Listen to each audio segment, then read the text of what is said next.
So we continue on from the first fact of the Eightfold Path, which is always the longest. So the wrong view, because if you get the view right, you've got the right map, then you don't get lost. What now is wrong view? This is from the very first sutta in the first collection, Brahmajala Sutta. It's the 62 wrong views, and this is wrong view number 8. There are some who state whatever is called sight, hearing, smell, taste, or touch, the 5 senses, that is impermanent, unstable, non-eternal, and liable to change. But what is called mentality, this is mano, or mind, citta, or consciousness, vijnana. That is the permanent essence, the soul. Sometimes we say soul, or self, but the soul has just too many implications that sometimes you've got no soul. Or, there used to be a type of music called soul music. You feel it. It sometimes doesn't, it's a Western word, especially from the Abrahamic religions of Judaism, Christianity, and Islam. And it doesn't really get to the heart of it. It's like a permanent essence, something, a core which is always there, which is your essential essence. And that is the permanent essence, stable, eternal, not subject to change, the same forever and ever. That's a translation. Interestingly here, it just says mentality or mind or consciousness.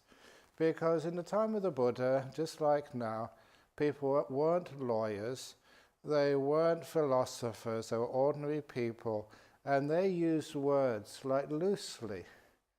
They weren't like specific. So that stuff you call mind or consciousness or the heart or whatever, we use words interchangeably, and this was obviously what is meaning, that part of the human being, which many people call consciousness or mind or mentality. There's a wrong view to say it is permanent essence. What is right view? Straight away, the Four Noble Truths. Sometimes the Four Noble Truths we think is boring, and some idea of like a permanent essence is a bit more interesting.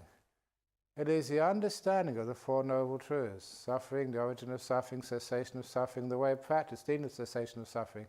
This is called right view. So you're not going to places where you don't understand something which is down to earth. You can understand it, and little by little, from that foundation, it leads to the deepest of understandings. Now, the good and the bad. Sometimes we start off with right view, just not with metaphysics, but just with basic morality. What are the good and the bad? What is their cause? Intentional killing, stealing. Remember intentional killing. If you step on a worm by mistake, it's late at night, then it's not intentional. Stealing, sexual misconduct, lying, malicious gossip, harsh speech, useless talk, desire relating to the 5 senses, ill will and wrong view, these are the bad. This is wanting, aversion and delusion. These are the causes of the bad, because you want stuff, then you steal, or you have sexual misconduct, you're deluded, you can get some happiness there. And malicious gossip, that is when you try and sort of create divisions between people. Did you hear what Ajahn Brahm said about BF, Buddhist Fellowship? And then they said, you hear what Ajahn Brahm said about Bodhinyana Singapore? Try to sort of separate people. That's malicious. So you don't use the words to create divisions. You always use things to create harmony and peace between people.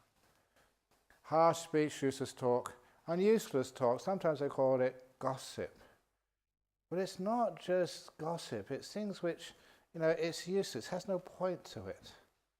And I did not just stay with Ajahn Chah. I went to visit many other great forest monks while I was a young monk in Thailand. I remember going to visit Ajahn Mahabua, and when it came to tea time, that we had the tea it was in the dyeing shed, and everybody would sit anywhere. And it would not be just Ajahn Boy in the high seat and everyone else in the low seat. He said, oh no, this is where we're monks together. We're like brothers. We're like a family. No hierarchies here. And then he'd tell jokes and funny stories. And that's what he did. There he told the story of this monk Ajahn Singtong, and who was a very, very funny monk.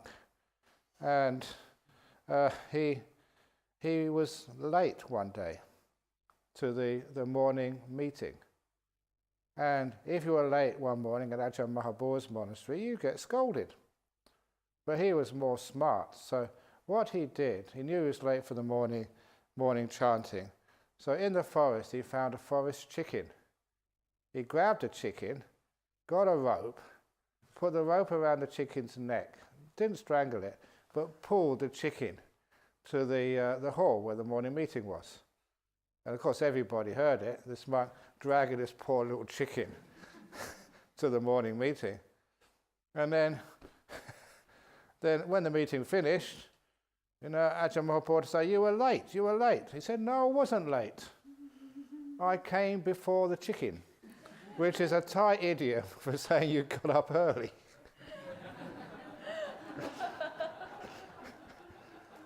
And poor Ajahn Mahaprabhu immediately felt, get out of here.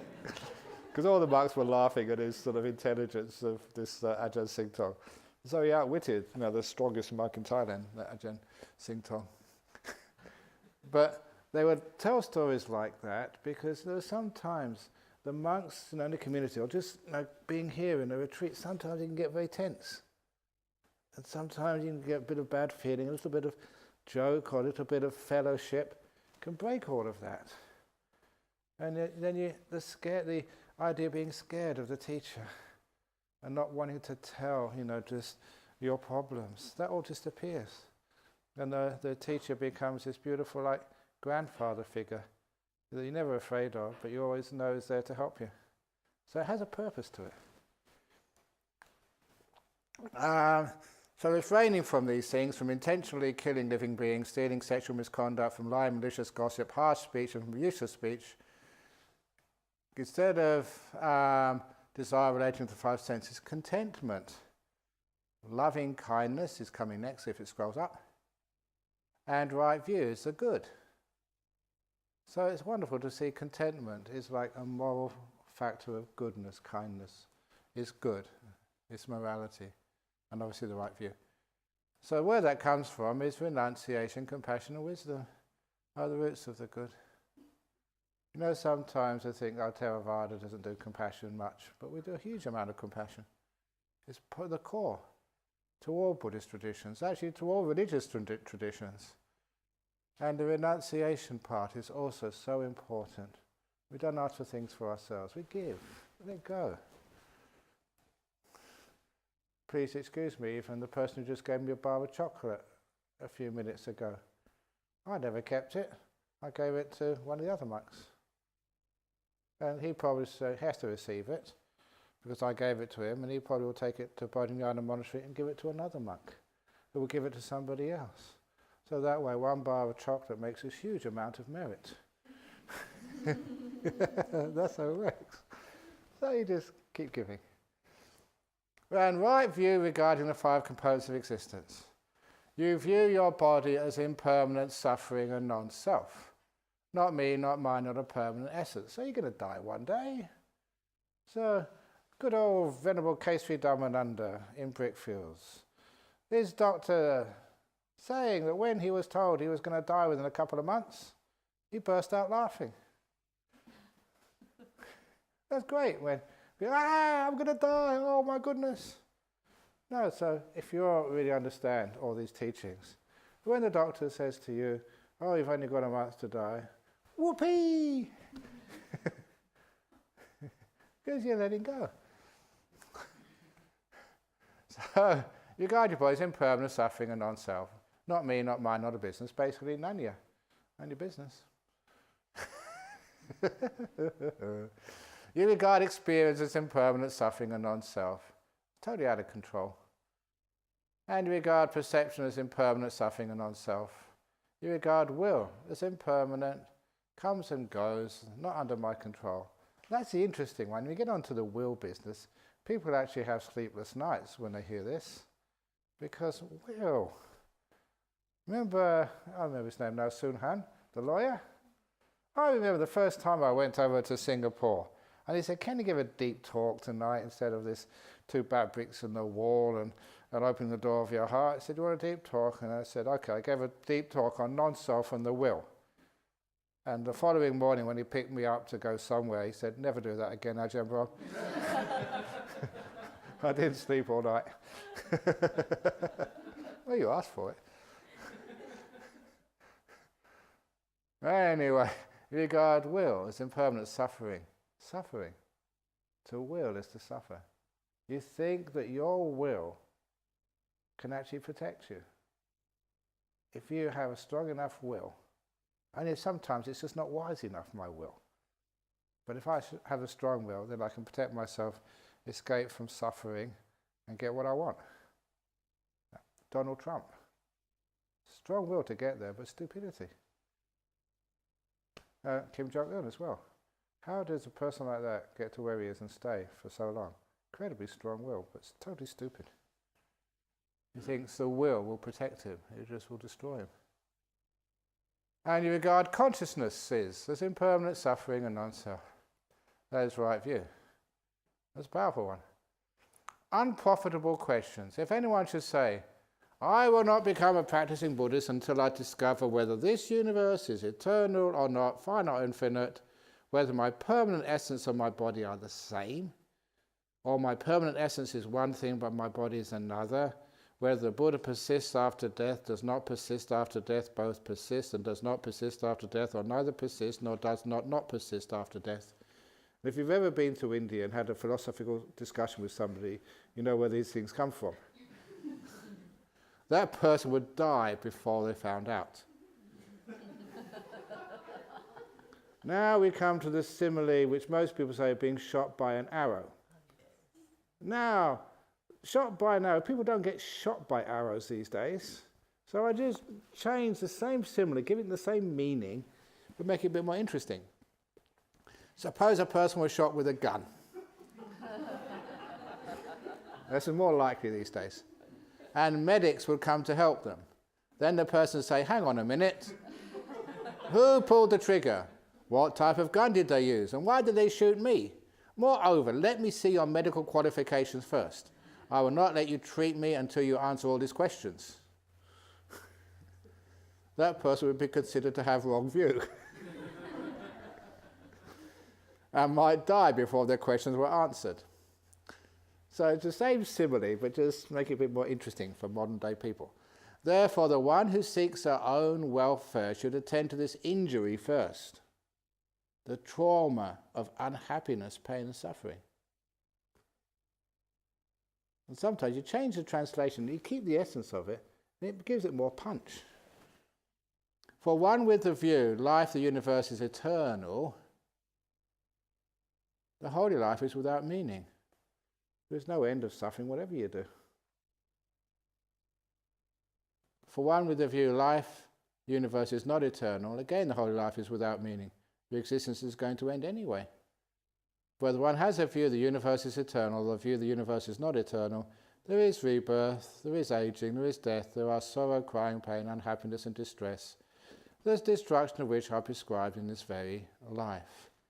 And of course, the simile we always use for our modern world is that movie, what was it called? Groundhog Day.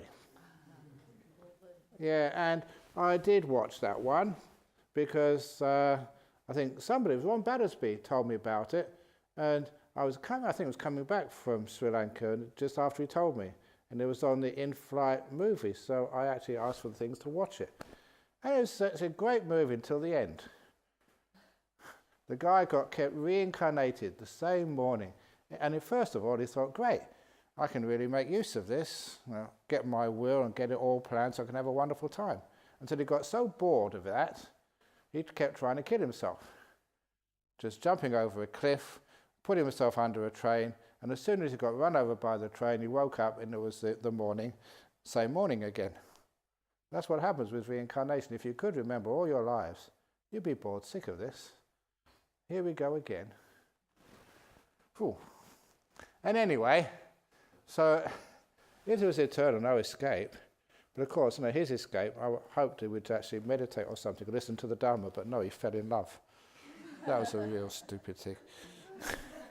But anyway, can you go down a bit further? Oh, no, okay, yeah, up a bit, sorry. So this is, if you have an eternal being, then there is no holy life. Because, eternity actually is a lot of suffering. How much can you do? Eternal life.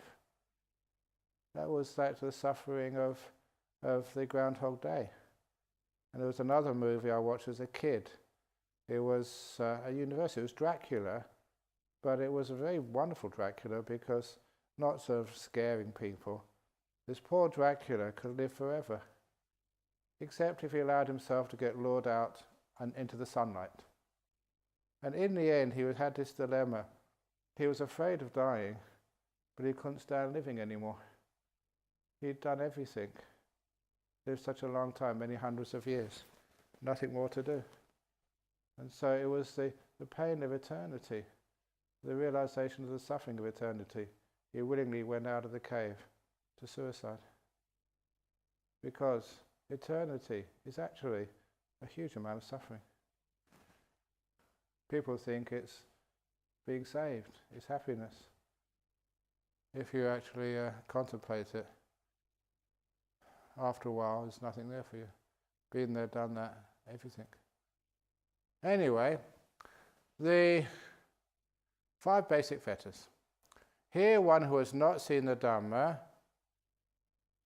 abides with a mind addicted and attached to view of a permanent essence. They do not even seek an escape from the long-standing wrong view of a permanent essence.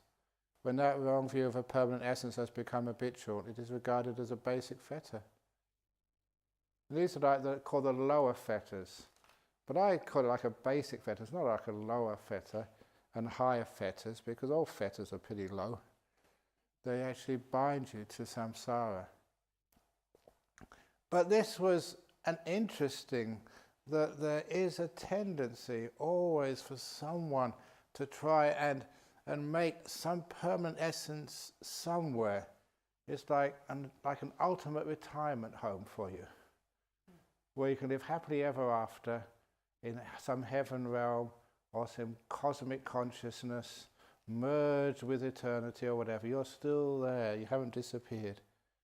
But you can retire happy ever after. It is, the Disney delusion. They rode off into the sunset and lived happily ever after. In some sort of heaven realm, in some eternal place of you can live happily ever after exist. And that is such a strong addiction to human beings that when they do see emptiness and nothingness, they make it into something. I was just telling earlier, just the interviews. The 2 examples of that was a story of the Buddha's cousin, Anuruddha, who was one of the great disciples of the Buddha. I did mention earlier, it took him 17 years after ordination before he became a stream winner. But when he was a young boy, he was playing marbles with his friends and betting on the outcome. And all he had to bet was his lunch, which was like some cakes.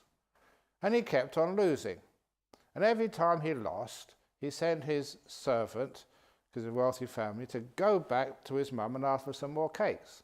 And so he would go with the basket and bring the basket back with some more cakes, but he kept on losing them.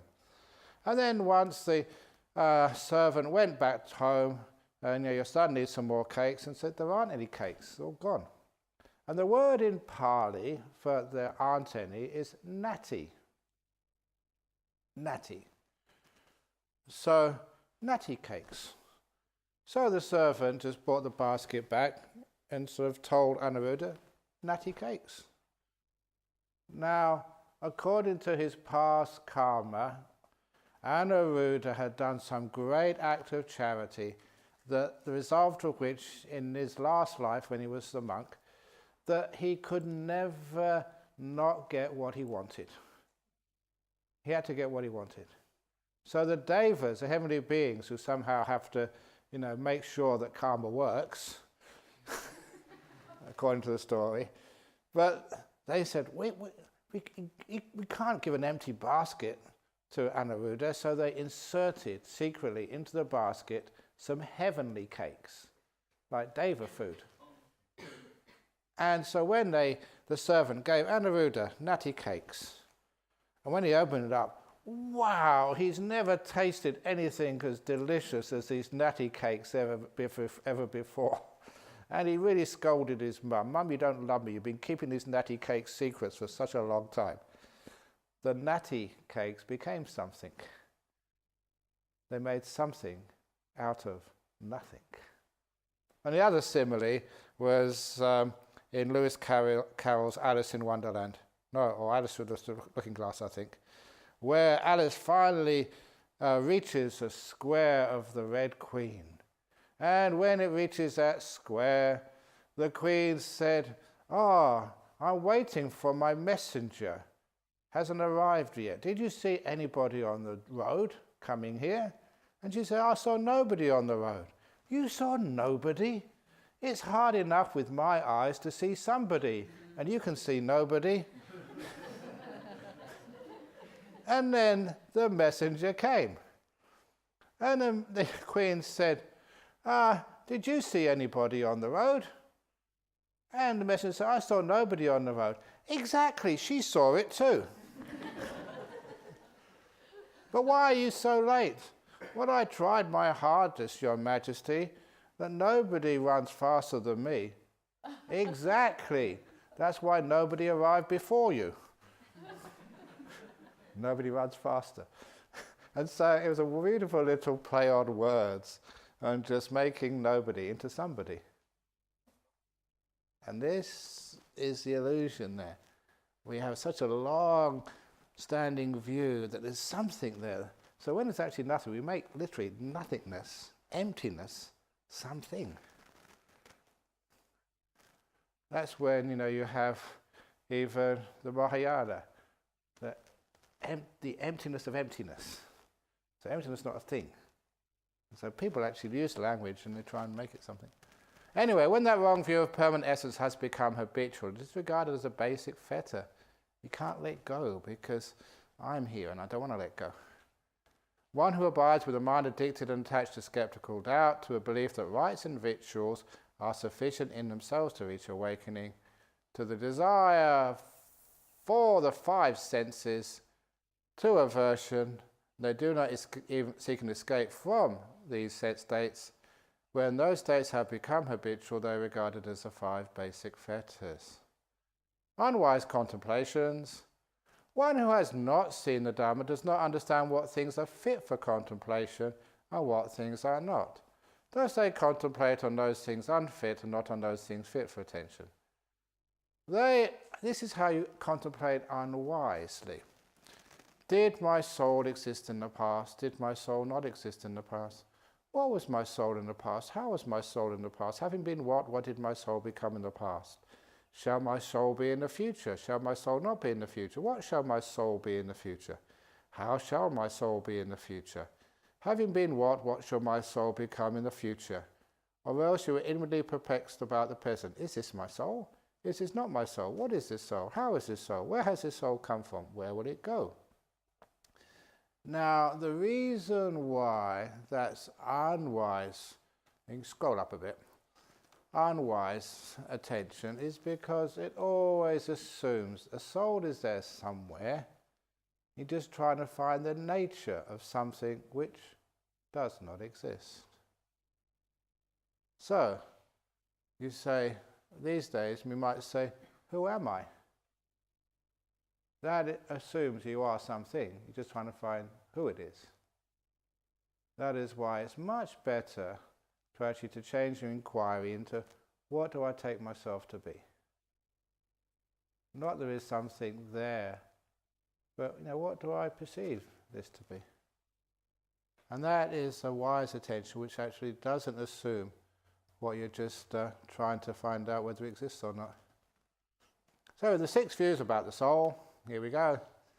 When you attend unwisely in this way, one of 6 views arises in you. The view, I possess a soul, arises in you as true and established. Or the view, I possess no soul, only a material body, whose conscious life is a mere byproduct of a brain, arises in you and true and established. That is the materialist view of not everybody in modern science, but a lot of people. In other words, only a material body, when you die, that's it. Or the view, I know the soul with the soul. I know, therefore I am, arises in you as true and established. Or the view, I perceive there is no soul with the soul, arises in you. The soul is, but cannot be known. Or the view, I perceive a soul with that which is without a soul, arises in you, as true and established. 5 khandhas connote an original mind existing outside of the 5 khandhas. Or else, that's the first 5 of the wrong views, but most people just have the 6th one, which is not so philosophical. Or else you have some view as this, it is this soul of mine that speaks and feels and experiences here and there the results of good and bad actions. But this soul of mine is permanent, everlasting, eternal, not subject to change, and will endure as long as eternity. So this is the most common thing, that there's some essence in you, some me, some soul inside of you, and it just experiences sometimes good stuff, sometimes bad stuff. But the stuff you experience changes, but the thing which experiences it does not. That's the 6th wrong view, according to the Buddha. I don't understand the 5th view. The 5th view. I perceive a soul with what is without a soul.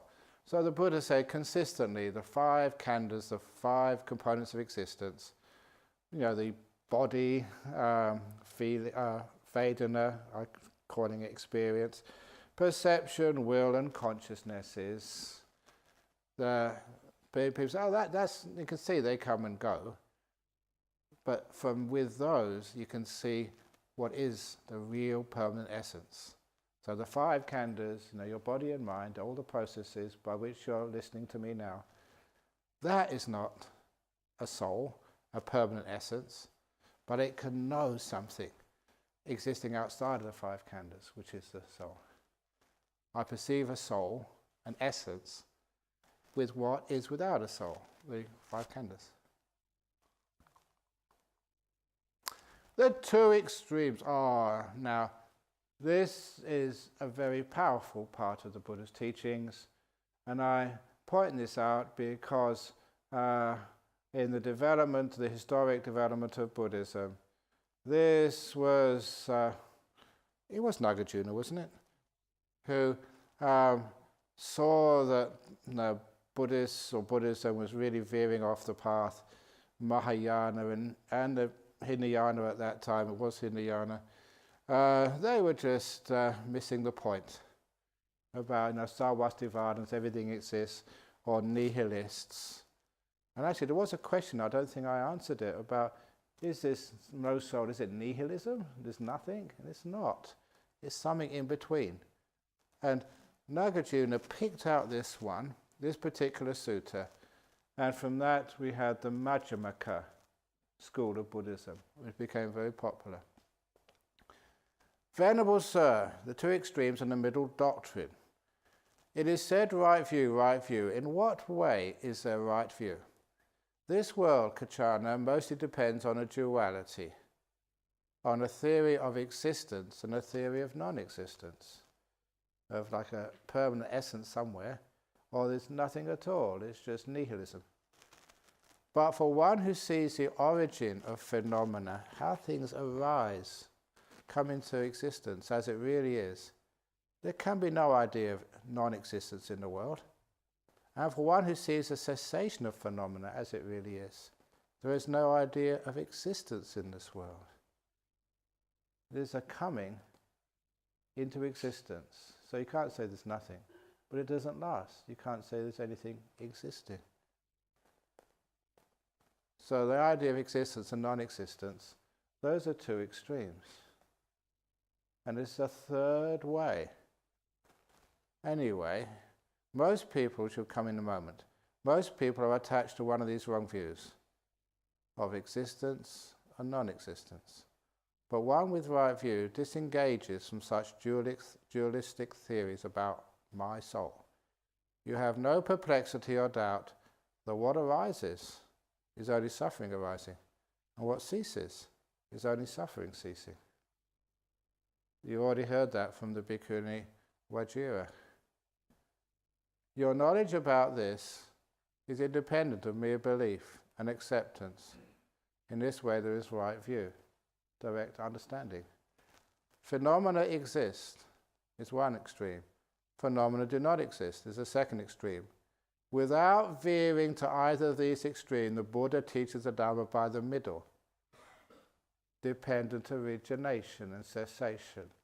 A process which dependent origination and cessation gives the physics, gives the technical details of how that process works.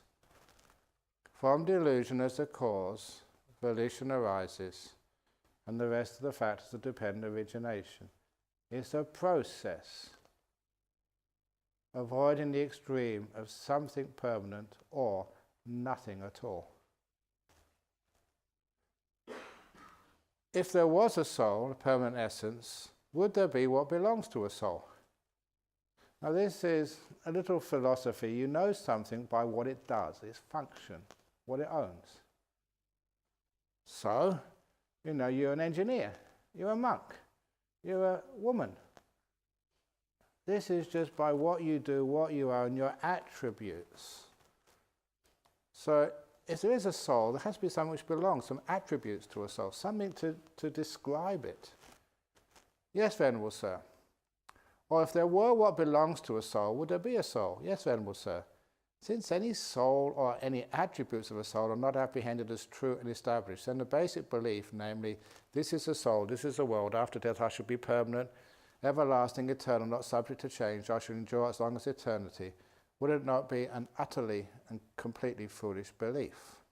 Now what that's actually saying, if there is a soul, almost by definition it has to have the attribute of permanence. That's what the real soul means. An essence unbreakable. It also has an attribute of happiness, peaceful. Because the idea, if you find your ultimate being, your existence, and it's a bunch of suffering, well, that is really just unacceptable. So the idea that has some attributes, this idea of a soul, and it has to feel things, has to know it exists. Otherwise, it doesn't exist at all, if it doesn't know it exists. So some soul, a permanent essence, has to have some attributes to it. And sometimes when you can't find any attributes, you know the thing doesn't exist. For example, any doctors here, somebody is dead. How do you know someone is dead? The attributes of life have to be missing. And if those are missing, then we know they're dead. Anyway, such speculative beliefs, speculative what we would like to believe, are called a thicket of views. These are some of the metaphors. If you've ever gone bushwalking, you come to a big thicket, it's just go round it because it's so terrible trying to get through it. I remember even when Ajahn Sumedho first came to visit, many, many years ago, he said the Australian bush is very prickly. Because you don't make paths in there. Everything has got sharp edges to it. Anyway, the wilderness of views, nothing really important there. The contortion of views, which is another great thing. You have to twist this way to justify your view, or twist that way, and contorted. The procrastination of views. Well, it might be right, but I'll figure it out later. The fetter of views, because it stops you, it drags you down. Shackled by the fetter of views, the unenlightened person is not freed from birth, aging, and death, from sorrow, lamentation, pain, unhappiness, and distress. They're not freed from suffering, I say. The unenlightened worldling might experience revulsion from this body, let its importance fade away and be liberated from it. Why? Because growth and decay are seen in this body. Moreover, it is born and dies. You all see that. So you can't really rely on this body. But that which is called mind, or mentality, or consciousness again, the word or is important. That one thing which people give these different names to, the unenlightened worldling is unable to experience revulsion from it. No, to actually want to throw it away, want to get rid of it, wanting to let it cease. In other words, we're attached to it. Why? Because for a long time you've held, appropriated, and grasped the wrong view. This citta, or mind, or consciousness, whatever you call it, is mine. This I am. This is my permanent essence. Suppose a fire was burning in front of you. Would you know that a fire was burning in front of you? If someone asked you what this fire burning depends on, how would you answer? You would answer that the fire was burning in dependence on the fuel of grass and sticks. If the fire was extinguished, Nibbutto, that's the past participle of Nibbana, basically we say the fire was Nibbaned. Would you know that the fire was Nibbaned? Of course. Actually, I think there's missed a few words out there. Yes, yes, yes. If someone then asked you where that fire went when it was extinguished, did it go to the east, west, north or south? How would you answer? If it was a very good fire, would it go to the heaven realm of fires, where it keeps all the heavenly beings warm and keeps your porridge warm in the morning? Or if it's been a bad fire, would it go to the hell realm and join all the other bad flames there? If a fire is extinguished, where would it go? How do you answer? The question makes no sense. That fire burnt in dependence on its fuel, upadana. It's burnt in dependence on its fuel of grass and sticks. When that was used up, not getting any more fuel, it became extinguished. It nibbaned. It didn't go anywhere. So, 2, where does the enlightened one go after death? The question makes no sense. Scroll, please. It doesn't go anywhere. No more than the fire goes anywhere. Am I confusing you? Scaring you? Cool, yeah, very good. Views and discussions about the soul. Now, one who says, experience, that's my permanent essence, that's me, should be told there are 3 kinds of experience, pleasant, painful, and neutral. Which of these 3 do you consider to be your permanent essence, the real you? Because when a pleasant experience is felt, no painful or neutral experience is felt. When a painful experience is felt, the other 2 are not felt. When a neutral experience is felt, no pleasant or painful experience is felt. Pleasant experience is impermanent, conditioned, dependently arisen, bound to decay, to vanish, to fade away, to cease. And so to our painful experiences and neutral experiences. Have you ever noticed that sometimes you ask yourself, what was the most pleasant experience in my life? Sometimes it's when pain is finished. This was an experience. I was waiting for a monk at the old Perth airport a long time ago. And on the same flight there were some refugees. Actually, there were Baha'is from the Iranian Revolution many years ago. And when they started coming out, these are people, they've been persecuted, ran away, for their lives from persecution. And they were living in refugee camps, scraping around for anything. They couldn't take anything with them when they fled for their lives. And now they were granted asylum in Australia. Freedom, no more fear. And when they came out, from the baggage and immigration, the customs, they were punching the air. Yay, we made it, we're free. And I was watching the refugee after refugee come out, and then I punched the air. And I thought, hang on, I'm not a refugee. It was like the mudita, it just was infectious. But then I thought, why are they so happy? It was because of all the pain they'd been through, all the suffering they'd endured for the last 3 or 4 or 5 years. Other people who hadn't suffered so much, when they came out from the airport, they weren't so happy.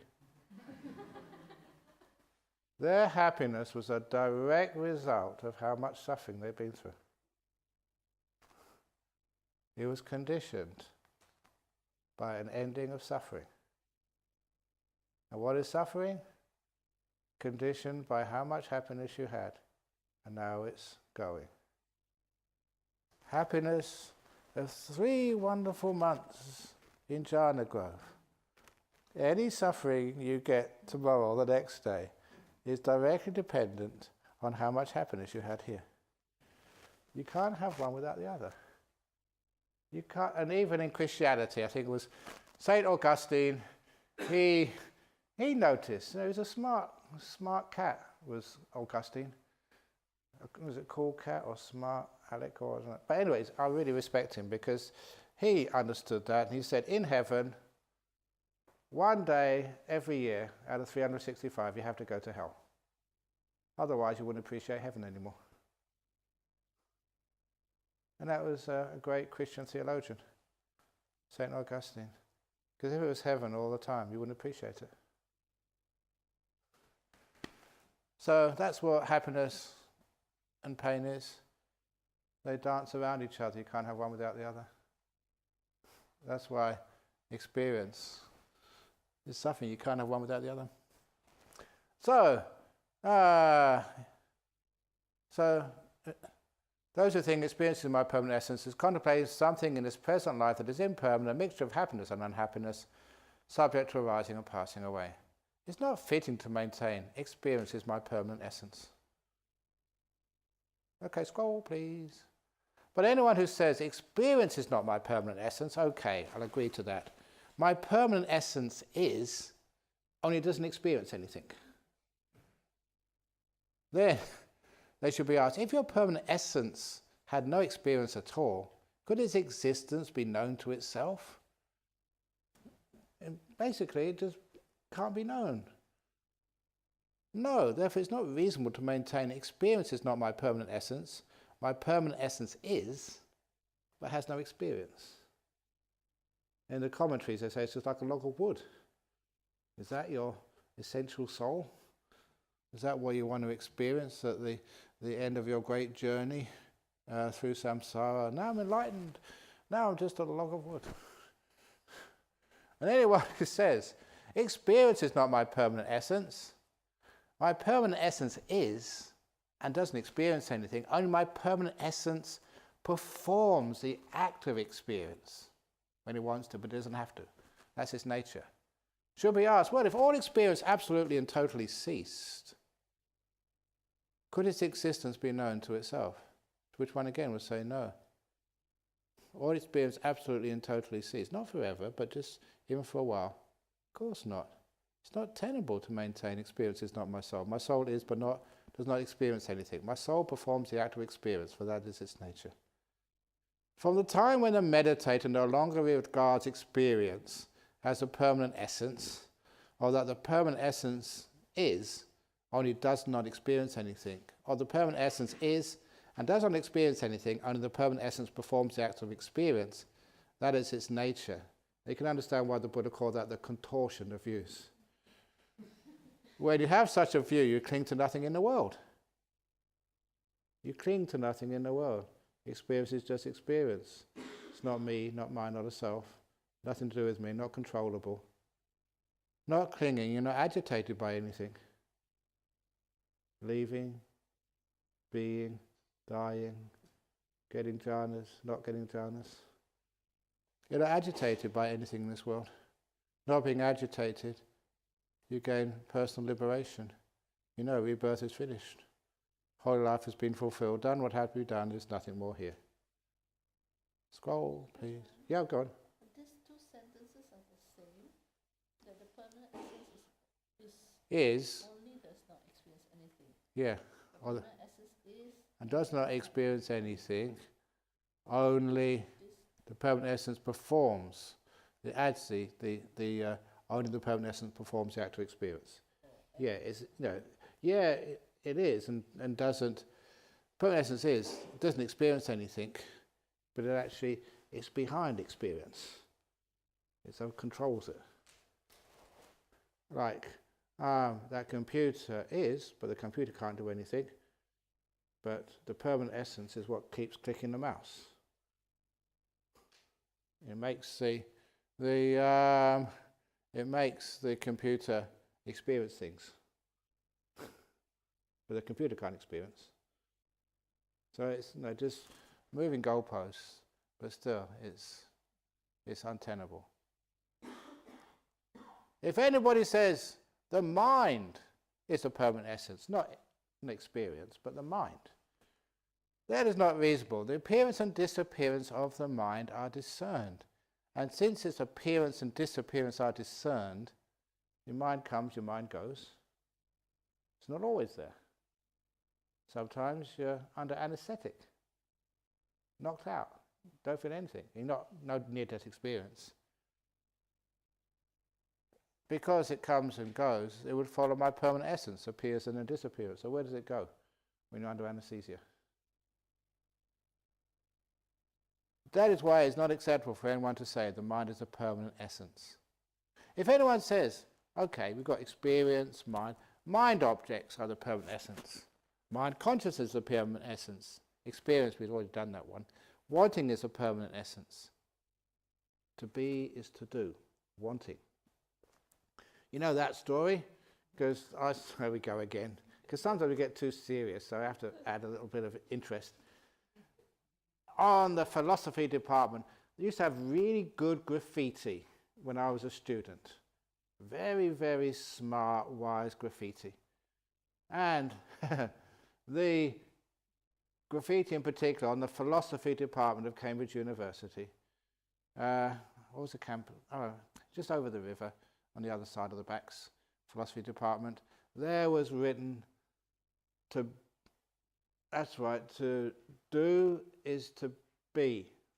And that was René Descartes. Underneath, to be is to do. Turn the words the other way around. That was Jean-Paul Sartre, existential philosophy. To do is to be, Descartes. To be is to do, Jean-Paul Sartre. And the third line was the great American philosopher, do, be do, Frank Sinatra. I saw that with my own eyes. It was great. But what it meant was all three of them, well, maybe the first two, saw that doing and being always go together. If you stop doing stuff, your being vanishes. And just to put it in here, that's why it's so hard for you to let go. Because what you're really letting go of is not doing things. You're letting go of this thing inside of you which you think is in control.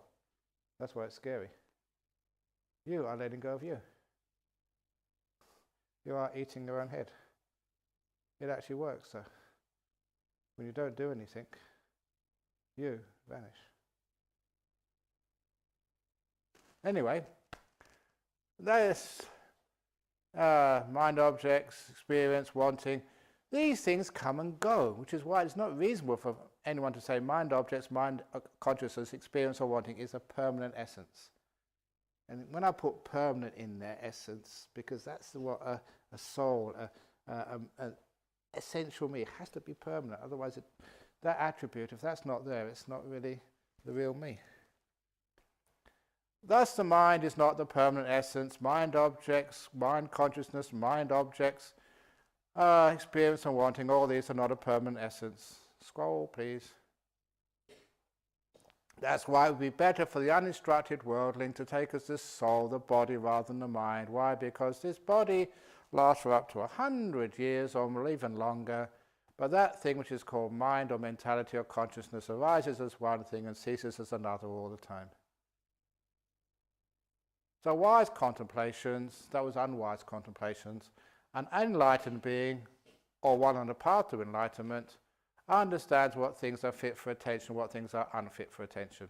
They do not contemplate, waste time on things unfit for attention, only those things fit for attention. You contemplate, this is suffering, this is the origin of suffering, cessation of suffering, this is the way leading to the cessation of suffering.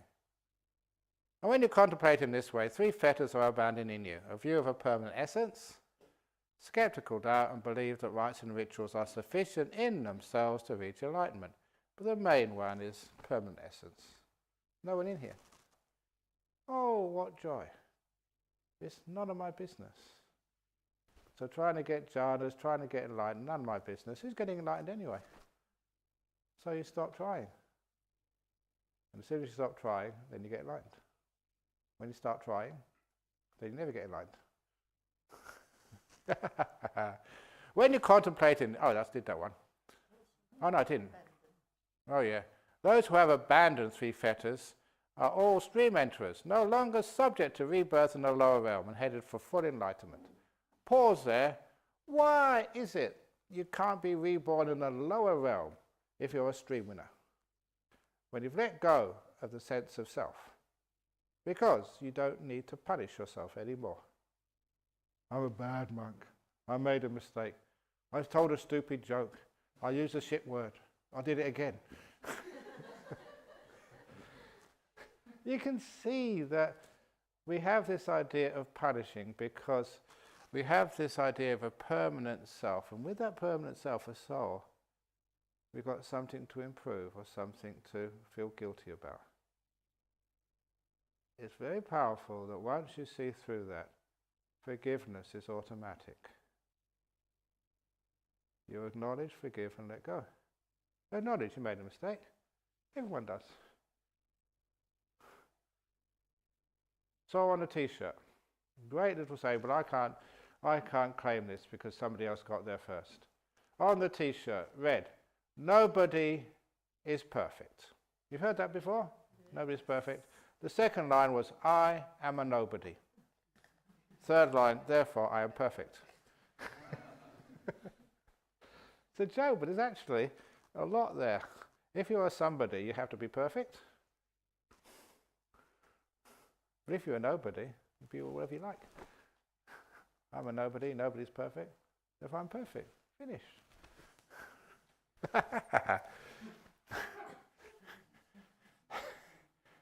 So that's why someone who's a stream winner, they don't need to punish themselves. They don't need to get reborn in the hell realms. As I said, the gates of the hell realms are permanently open. You can walk out whenever you want, when you think you don't need to be punished anymore. Guilt is a sign of self.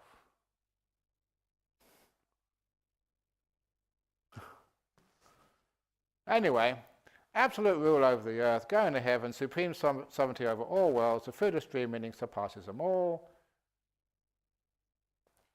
Noble ones and the 10 fetters. Actually, this is an old version because I took this out on the latest. Never mind. On entering the irreversible path to attainment of Nibbana, one becomes a noble person. The word noble, Arya, here denotes spiritual nobility. And it's because they use the word Arya that's one of the reasons why if you're a monk or a nun, you don't tell people whether you got enlightened or not. Because that's actually one of the offences in the Vinaya, to tell someone you're enlightened, or that you're a stream winner or whatever, because in the Sangha, if you had like the monks or the nuns who were stream winners, once returners, non-returners, or arahats, the noble ones, and the riffraff who weren't, it creates what we call the aristocracy. With all the hierarchies which that creates. It separates like a class system in the Sangha. These are the Aryas, and these are the hopeless losers. And unfortunately, you see that these days. So don't give any donations or any food or stuff to that monk. You know, he's only an ordinary monk. But that nun, she's enlightened. You get more bang for your bucks that way. Those are actually bad monks who let that on. We're almost bound to hide any attainments. To not know, and even in the time of the Buddha, some people were enlightened and nobody knew about it. Kept it secret. To create the harmony and peace, not the two-tier, the aristocracy and the riffraff. So, on entering the area, here denoting spiritual nobility, there are 4 major types of noble persons. Each stage is divided into 2 phases, the path and its fruition. In the path phase, one is said to be practicing for the attainment of a particular fruition, which one is bound to realize within that same life. In the resultant phase, one is said to be established in that fruition. Thus, the four major types of noble persons actually comprise 4 pairs or 8 types of noble individuals. One practicing for the realization of the fruit of stream winner and the stream enterer. You've become a stream winner. First you're on the way, then you've reached. One practicing for the realization of the fruit of once returning and the once returner. One practicing for the realization of the fruit of non-returning and the non-returner. One practicing for arahatship and the arahat. The first 7 persons are collectively known as sakas, trainees or disciples in the higher training, and the arahat is called one beyond training. The 4 main stages themselves are defined in 2 ways: by the way the defilements eradicated by the path, what you've got rid of, and the second by way of the destiny after death that awaits one who's realized that particular fruit. So all by what you've let go of, not what you've attained. So the suttas group the defilements abandoned into a set of 10 fetters. The stream enterer abandons the first 3 fetters: the view of a soul, that is, the view of a truly existent permanent essence, either as identical with the 5 components of existence or as existing in some relation to them. All of those are abandoned by the stream enterer. Doubt about the Buddha, Dhamma and the Sangha and the training, and 3, the wrong grasp of rules and observances, the belief that mere external observances, particular religious rituals and ascetic practices, can lead to liberation. The stream enterer, that's what's given up, and now this is the destination. The stream enterer is assured of attaining full enlightenment in at most 6 more existences. Oh, is that a typo, isn't it? 7 existences. At most 6 more, including this. Okay, you've heard me before. That's not a typo, because people say 7 more existences. But it's actually 6, because this one counts as 1. You know the Chinese tradition, Asian tradition, when you're born, you're 1.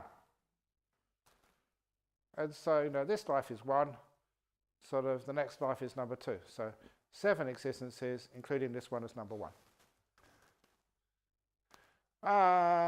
Does that mean that in Singapore that you can drive a car 1 year earlier than in Australia?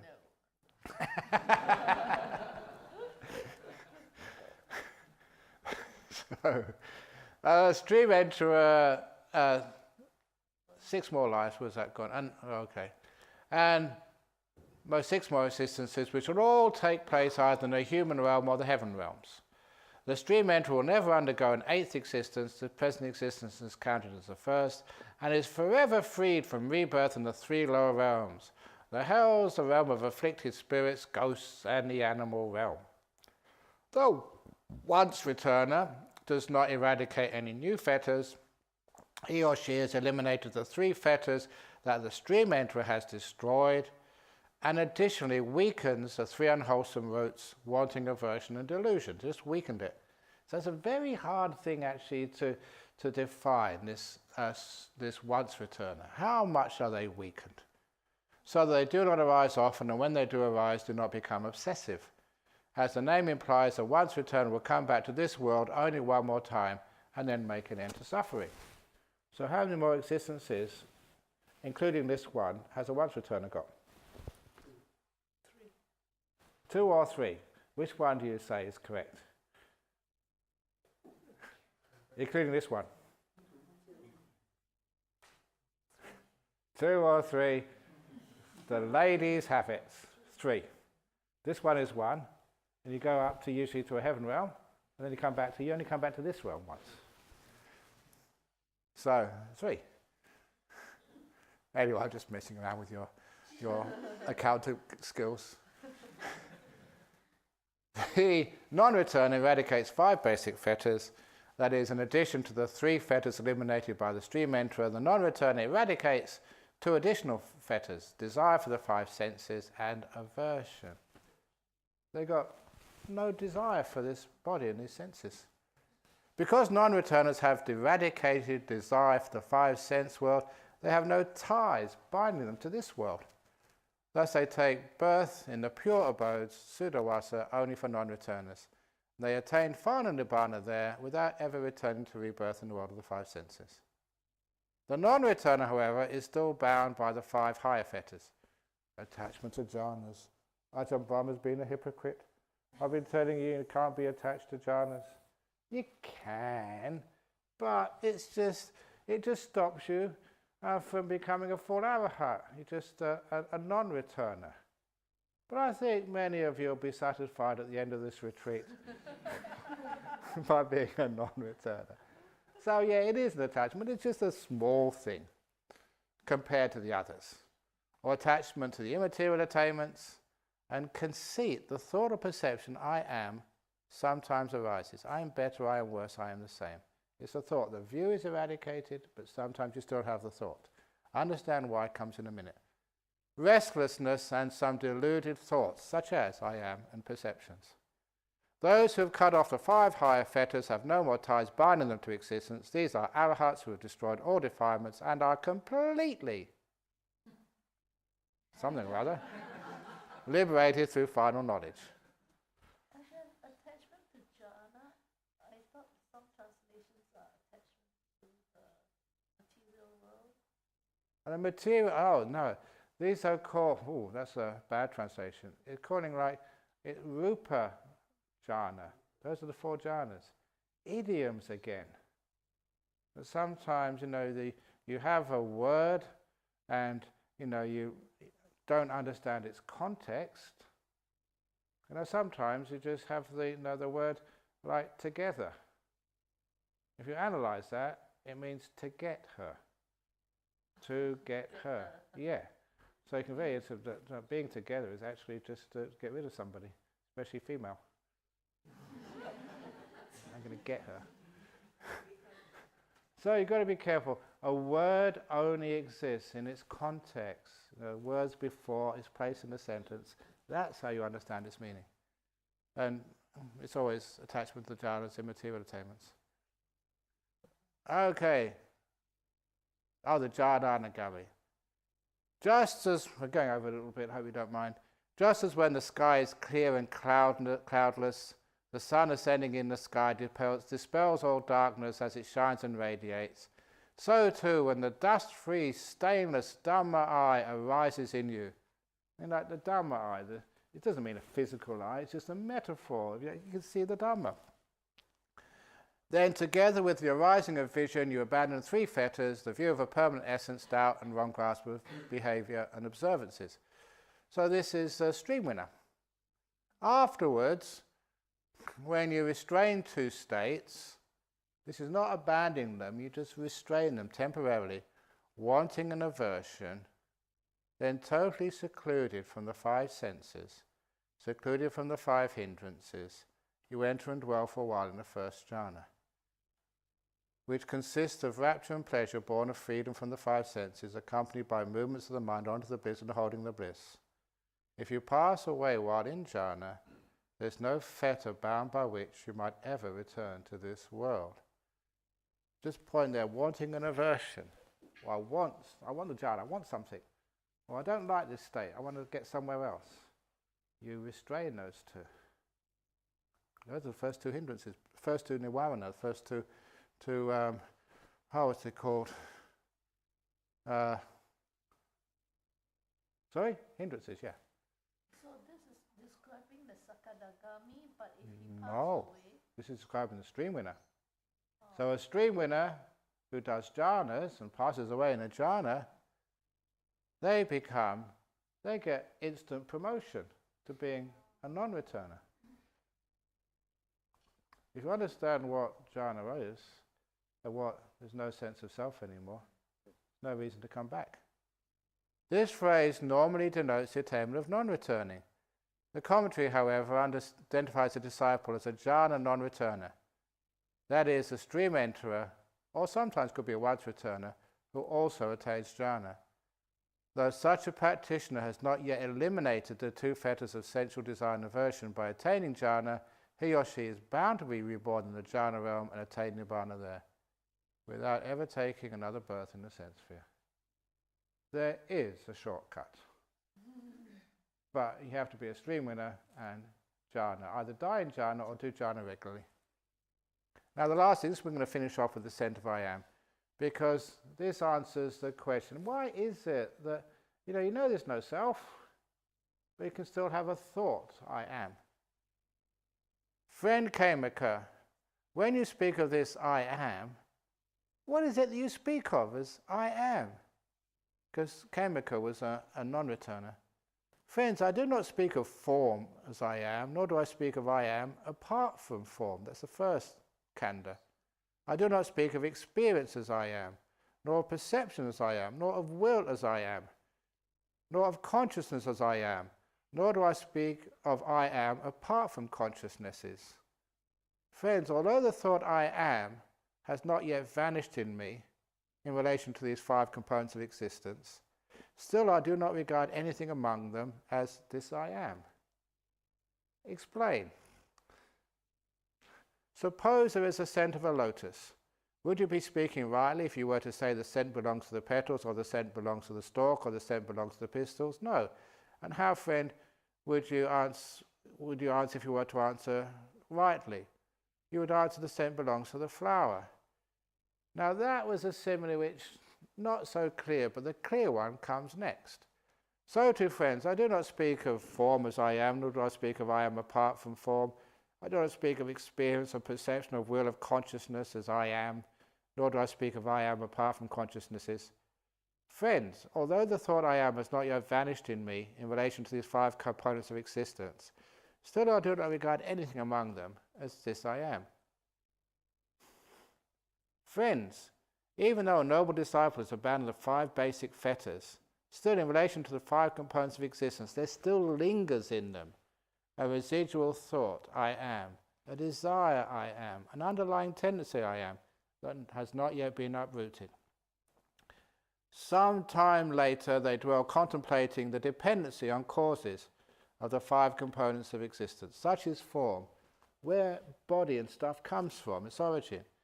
When those causes disappear, such is passing away. What is experience? It's causal. When those causes go, experience go. Perception, will is caused. When those causes disappear, so does the will disappear. Consciousnesses are caused.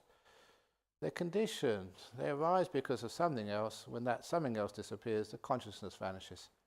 Such is their origin, such is the passing away. As they dwell contemplating dependency on causes of the 5 components of existence, the residual thought I am, the desire I am, the underlying tendency I am, that had not yet been uprooted, this comes to be uprooted. Now the simile.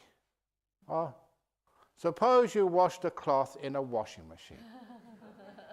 Now, the original simile, if you read it, suppose somebody washed a dirty cloth in cow dung and lye, whatever lye is, with some sort of astringent chemical. And when I first read that, instead of actually understanding the simile, I thought, who the heck would wash their clothes in cow poo? So it never really made sense to me, but it also distracted me from the meaning of the metaphor. So you just change it a little bit. Still keep the essence. Make it meaningful. Suppose you washed a cloth in a washing machine, rinsed it and spun it and then put it in a dryer. Although that cloth would be clean, still it might retain the residual smell of the soap powder, the I am. Then you would hang it out in the sun to air, and after a while the residual smell of the soap powder would vanish. You can all relate to that. You've all been washing your stuff in the laundry, I hope. So too, friends, even though a noble disciple has abandoned the 5 lower fetters, still in relation to the 5 components of existence, there lingers in them a residual thought, I am, a desire, I am, an underlying tendency, I am, that has not yet been uprooted.